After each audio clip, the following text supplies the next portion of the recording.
हस्तिनापुर गांव में शंकर अपने दो बेटों और पत्नी के साथ कच्चे मकान में रहता था। शंकर के घर की हालत कुछ ऐसी थी कि बस 2 वक्त की रोटी का गुजारा ही निकल पाता था। शंकर अपने बेटों को पढ़ा लिखाकर बड़ा आदमी बनते देखना चाहता था, इसीलिए वो दिन भर ईंट की भट्टी में मेहनत मजदूरी करता। उसका बड़ा बेटा अरुण जैसे ही अपनी पढ़ाई पूरी करता है तो वो अपने पिता से कहता है, पिताजी, अब मेरी पढ़ाई पूरी हो गई तो अब कल से मैं भी आपके साथ काम पर चलूंगा। अरे ये तू कैसी बात कर रहा है अरुण? इतने सालों तक खुद को ईंट की भट्टी में जलाकर मैंने तुझे इसलिए नहीं पढ़ाया लिखाया कि तू भी मुझ जैसा काम करे। अरे मैं तो चाहता हूँ कि तू पढ़ लिख कर कोई बड़ी नौकरी करे, तो पैसे कमाने के लिए मेरी तरह मजदूरी ना करे। और तू नौकरी के लिए शहर जाने वाला था ना, फिर क्या हुआ? पिताजी, शहर जाने के लिए खर्चा ज्यादा है। वहां जाने का किराया, रहने के लिए किराए का घर, राशन पानी, इन सब का खर्चा बहुत ज्यादा है। जब तक नौकरी नहीं लग जाती तब तक इन सब के लिए हम गरीब इतने पैसे कहां से लाएंगे? तो इन सब बातों पर ध्यान मत दे और शहर जाने की तैयारी कर, बाकी सब मैं संभाल लूंगा। अरुण के शहर जाने के लिए शंकर अपनी थोड़ी सी जमीन को बेच देता है और उन पैसों को अरुण को दे देता है। शहर पहुंचकर अरुण नौकरी की तलाश में जुट जाता है और 2 महीने बाद उसकी एक बड़ी कंपनी में नौकरी लग जाती है। उस कंपनी के मालिक की बेटी रिया वहां की मैनेजर थी। वो एक अमीर और घमंडी लड़की थी।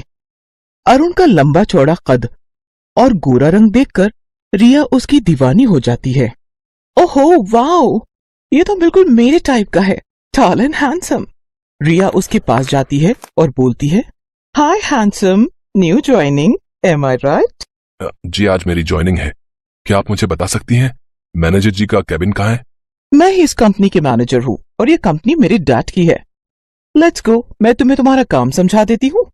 कुछ दिनों में दोनों में अच्छी दोस्ती हो जाती है और दोनों एक दूसरे के करीब आ जाते हैं। रिया को अरुण से प्यार हो जाता है। अरुण भी रिया को चाहने लगा था, लेकिन अपनी गरीबी के कारण वो चुप रहा। लेकिन आखिरकार एक रोज रिया अरुण को प्रपोज कर देती है। अरुण, आई लव यू और मैं तुमसे शादी करना चाहती हूँ। रिया, मैं भी तुमसे प्यार करता हूँ, लेकिन मैं एक गरीब हूँ और तुम अमीर खानदान से हो। तुम दोनों के बीच जमीन आसमान का फर्क है। ये सब मुझे नहीं पता, मैं सिर्फ इतना जानती हूँ कि मैं तुमसे प्यार करती हूँ और तुम्हारे साथ गरीबी में भी रह लूंगी। रिया अपने घर वालों से बात करती है, लेकिन रिया के पेरेंट्स इस शादी के खिलाफ थे, जिसके चलते रिया उनसे बगावत करके अरुण से शादी करके उसके घर, उसके गांव आ जाती है। भैया, ये आप शहर से किसे ले आए हैं? माँ, पिताजी, मुझे माफ कर देना, लेकिन ये आपकी बहू रिया है। हम दोनों एक दूसरे से प्यार करते हैं, इसलिए हमने शादी कर ली। अरुण की खुशी के लिए उसके गरीब परिवार वाले रिया को अपना लेते हैं। इसके बाद वो दोनों अपने कमरे में जाने लगते हैं तो राहुल उनका दरवाजा रोकते हुए कहता है, भाभी, मुझे पहले पैसे दो, तभी अंदर जाने दूंगा मैं। हाँ, उफ, दिखा दी ना आखिर अपनी गरीबी वाली आदत।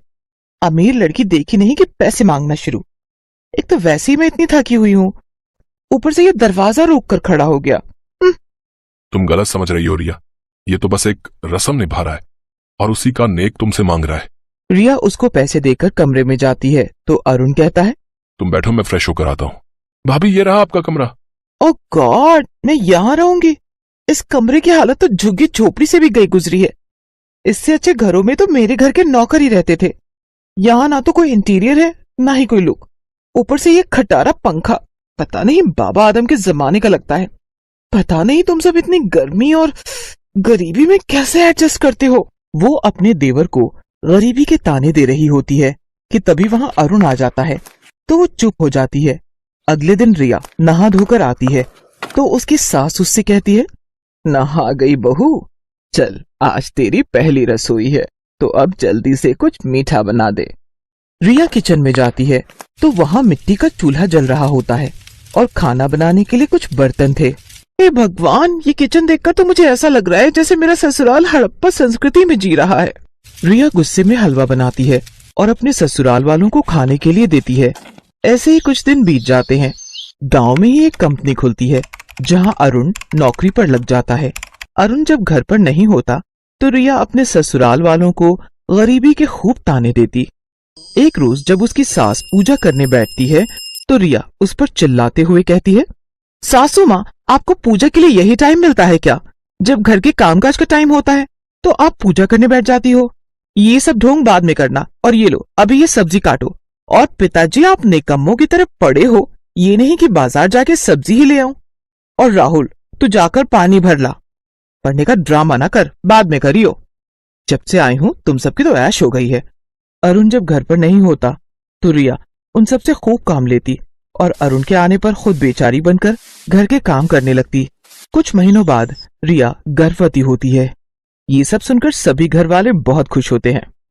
उन सबको खुश होता देख रिया उन सबसे कहती है, मैं आप सबसे कुछ कहना चाहती हूँ। मैं नहीं चाहती कि जिस गरीबी में मैं जी रही हूँ उसमें मेरा बच्चा भी जिए, इसलिए मैं अरुण के साथ शहर शिफ्ट हो रही हूँ। मेरे डैड ने हम दोनों को शहर बुलाया है।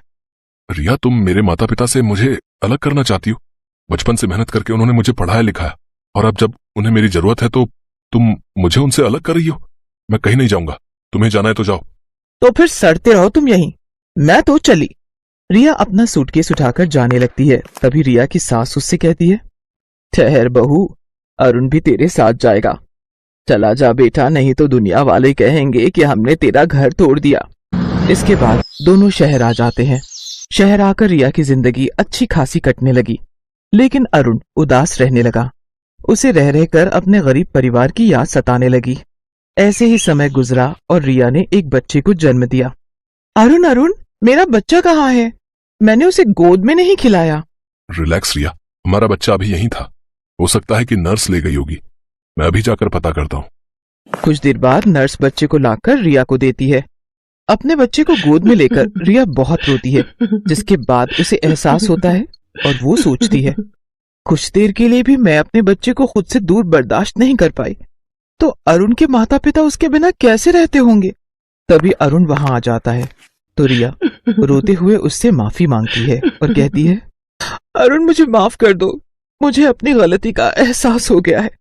अब मुझे मेरे घर, मेरे ससुराल ले चलो अरुण। उसके बाद रिया अपने बेटे को लेकर ससुराल आती है और सबसे अपने किए की माफी मांगती है।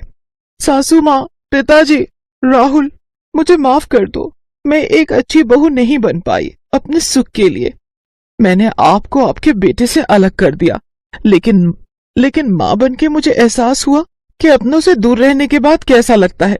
मेरा बच्चा अब इसी घर में खेलेगा जहां वो अपने दादाजी के कंधों पर बैठकर पूरे गांव में घूमेगा और अपनी दादी से खूब लाड पाएगा और चाचू के साथ खूब खेलेगा।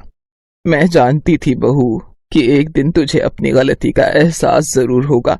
जो भी हुआ उसे हम सब ने भुला दिया और तू भी भूल जा और अपनी जिंदगी की नई शुरुआत कर। इसके बाद रिया अपने ससुराल वालों के साथ बड़े ही प्यार से रहने लगती है और वहाँ के हर तौर तरीके सीख जाती है।